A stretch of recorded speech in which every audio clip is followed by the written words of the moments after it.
Sorry, I had to start again. Anyway, long story short, I had one particular boyfriend who I let into my life even deeper than I let the rest of them in. And I paid the price with my mental health and my physical safety. And, my emotional well-being. At that time, I was I didn't realize it at the time, but now looking back, like I was flying high. I was running my own business. I was doing my jewelry thing. Business was good. I had good contacts. I had good networking. I knew a lot of people. I had a lot of good friends. I was getting popular. I was going to events to sell my jewelry and things. I was online, at that time selling a lot of jewelry and like having to do a lot of bespoke requests and things like that. Like things were good. I had my own money. I worked as and when I pleased, and I was in charge, and nobody pushed me around, and I did what I wanted, and that was good for me because I'm very independent, and I need to be able to do my own thing. I need to be left in peace to do my own thing. So I was doing really well. And this man came into my life who, and I allowed for this, but he came into my life and he had me convinced very quickly that I needed him in order for my life to be complete, because it wasn't complete without him. And I was like, it's not. So I let him in deeply. I let him in deeply into deep parts of my life. He lived with me. He always knew where I was. He would follow me places. He would follow me home. He went through my phone. And then finally, one time I got tired of it, and I said, I took it from his hands, and I said, you're not going to go through my phone again until you're paying this bill. He looked at me like I was crazy. And he said, are you fucking serious? Yeah. Because at the time I paid it. I mean, there's nothing to see. There's nothing to see. There's never anything to see on my phone except like a bunch of memes that are a bit, off color probably, and, documents I need. That's it. But there's no naked pictures of me or someone else or us together. He was always looking for me to be sniffing around for somebody else. And we'd only known each other. We had known each other 6 weeks before we were really, a couple. And he laid it on me one night, telling me I was a bad person and that I was needed to work on myself, and I needed to change all these things about myself because I was wrong, and all this other kind of shit that was just really, really horrible, and I would never put anyone through ever. And he just like hammered me down, like a whack-a-mole, just. And then he took my phone from me, and went outside to the porch and smoked on my porch. We lived in my house, and he went out on my back porch and smoked, and went through my phone and went through the messages in my Facebook Messenger and scrolled all the way back like 2 years. No, sorry, it wasn't 2 years. It was 2 months. It was like 2 months. He scrolled back and found a message from some young guy who had been a friend of mine for years before I met his ass. And he was real upset and real pissed off at me because I had a young male friend in my inbox. We weren't even talking about anything mildly sexual, but the fact that there was a young man in my messages like that, he went through the roof. And I realized there was no reasoning with him. Months went by. I let it continue. I was doing some bad things to myself. I was doing some bad things to my body. I was hurting myself. And because I thought I deserved it. And the one time we were sitting in my bedroom, because he lived with us and was in there in my room. We were sitting in my bedroom, and I sat there on the vintage vanity seat in front of my vanity with my head down. And I said, I'm a bad person. I have so much work to do. I have so much work to do. I'm horrible. Like, and I wasn't that bad when he met me, but after he got into my life, that self-hatred was bubbling over, like, uncontrollably. I was drowning in self-loathing. And he was like, what are you talking about? And I said, you've been right all this time. You've been right. I'm a terrible person. I'm a bad person. I didn't know that. I didn't know that until you came into my life, and now I see it. I was crazy. I was fucking crazy. I was nuts. I let this clown convince me that I was a bad person, that I was a bad girl and a bad woman, and that I needed to be punished, I needed to suffer, and that I needed to hurt myself and hurt my body and cut myself. Yes, I did. I've never told anybody that, but I'm saying it now. I did all those things to myself, because I was a bad person. And I didn't fucking think that way until his ass came into my life. I know I sound like I'm still angry about it. What I'm angry about is not the fact that he did it, because I know he did it to 10 other women, including the woman he was married to at the time that I didn't know he was still married to, in my defense. She'll never see this video, but fuck it, girl. If you ever see this, look, he lied to both of us. I give up. He lied to both of us. Good luck to you. I hope everything's good. So, but he had me twisted into knots. And I look back, and then finally when it came time for me to have the courage to break up with him, which is one of the most difficult things I've ever had to do. The breaking up wasn't hard. It was getting rid of him after that, which was so difficult because he was up my ass in so many ways that I couldn't shake him. I just couldn't get rid of him. I had one or two others that were kind of like that, but he was by far the worst. Like, he would show up in my window at night and stuff like that after I'd gone to sleep. He apparently came to my window one night and called me and was looking in my window at me at like 2 a.m. and watching me sleep. And he said that my phone never lit up when he called me. And he was wondering why he was looking in my bedroom at 2 a.m. I'm not making this up. This really happened.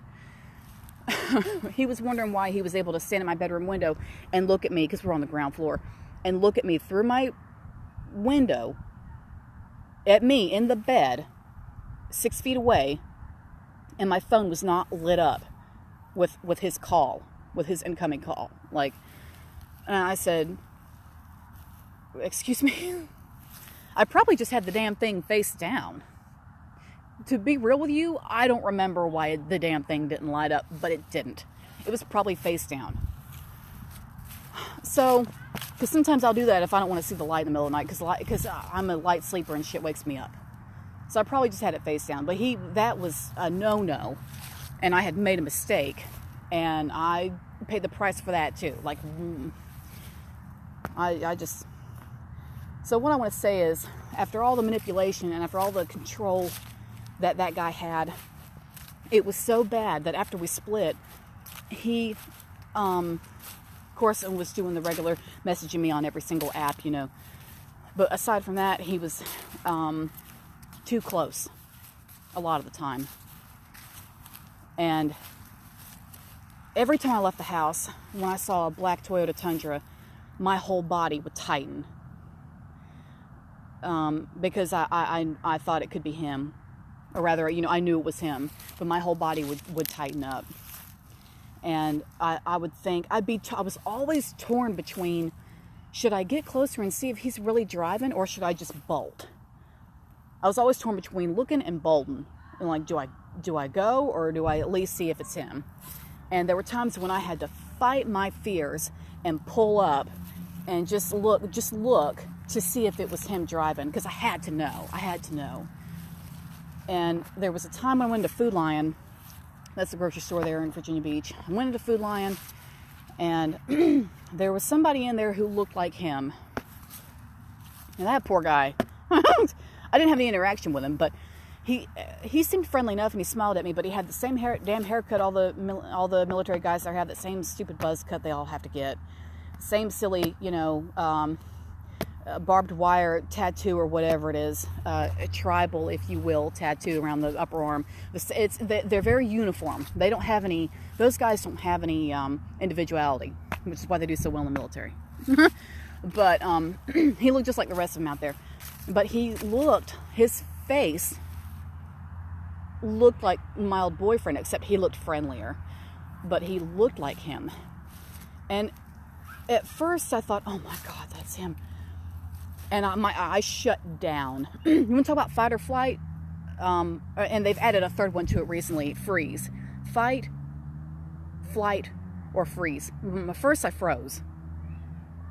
And then I stared. And he looked at me because he tried to smile at me because he was trying to be friendly because we were just looking at each other. And I was hesitant and I couldn't think straight. All I could think was, oh my God. This guy was like 6 feet away from me, and I was panicking as to whether or not I couldn't decide if I needed to run or find out who this was, or what. Like, that's how bad it was. And I put the basket down and I got out of there. Another time I went in there to get groceries shortly after that same guy was in there. And I was behind him in line, and I was trying so hard to control my fear because I thought I was going to scream. And I knew it wasn't him. I looked at him, I thought, no, that's not him, that's not him. No, that's not him. It's not the right tattoos. No, it's not. It's not the right body shape. The shoulders aren't the same. He's not even the right height. That's not him. That's not him. But none of that mattered. My logic, none of that mattered. There was something like in my core that was saying, run, run, run. And then at some point in the seconds we were standing there together in line at the checkout, that guy turned around, and he must have felt me staring at him. He turned around and looked right at me. I thought I was going to fucking scream. I thought I was going to lose my mind. When he turned and looked at me, I bolted. I got out of there. I left. So after some experiences like that, about this in regards to this same clown, finally at some point I found a therapist. And I told her about it, and I told her some details. And it's Dr. Rosemary Thompson at Cova Therapy in Virginia Beach, down there in the office buildings by Lynnhaven Mall. If anyone wants to go down there, Rosemary Thompson, she's very nice. I don't know if she'll remember me, but she was wonderful. And I spoke with her, and she said, you have an interesting acute PTSD, and we need to sort that out. We need to get you right. And I was like, are you serious? And the whole reason I even went to her is because I was telling a guy friend of mine about it. I told him those events and some other things. And he said, sounds like PTSD.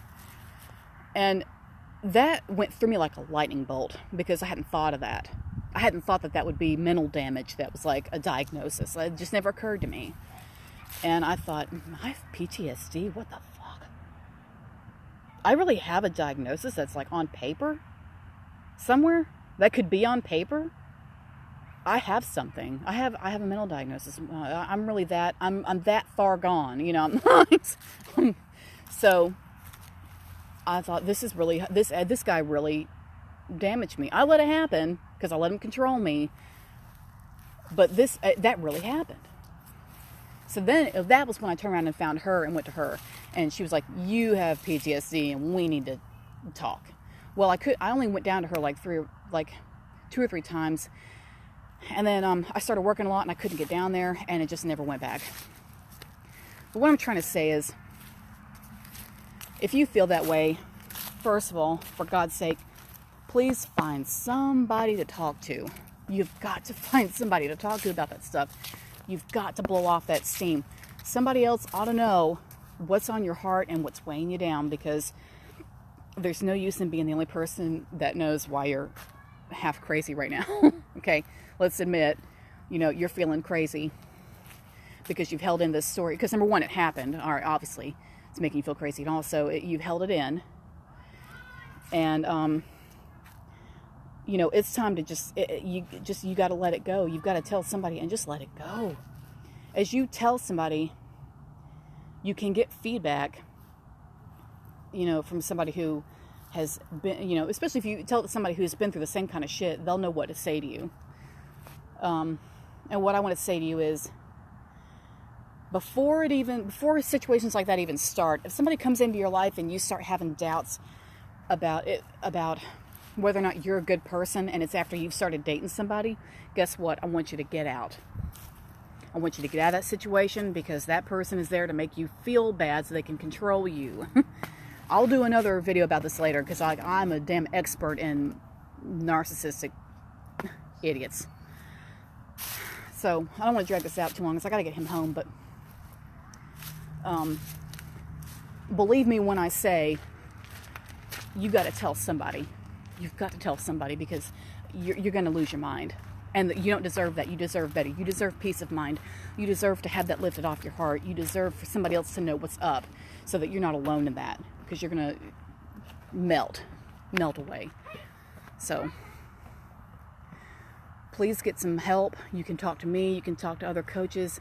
I know another life coach who's very, very good, and she particularly helps women with trauma. So if you fit in that category, let me know and I will send you her way. But it's okay to tell the story. It's okay if you tell it and the other person or whoever's listening doesn't get it. They don't have to get it. You're not telling the story to entertain somebody. You're telling the story because, number one, you got to get it off your chest. And two, hearing yourself talk about it, as time goes by, there's something about it where it just gets a little bit softer. You don't want to become numb to it, but that's another topic, like the source of the emotions and everything. That's another topic I'd have to get into later. But I do have to go because they're about to close. It's getting dark. But please, please, please talk to somebody about that. I don't want you stuck thinking that no one's listening, because I'm listening. I can get other people who will make time to listen. But let's get that shit out so you can live in peace and move on. Thank you. Hey, Mom.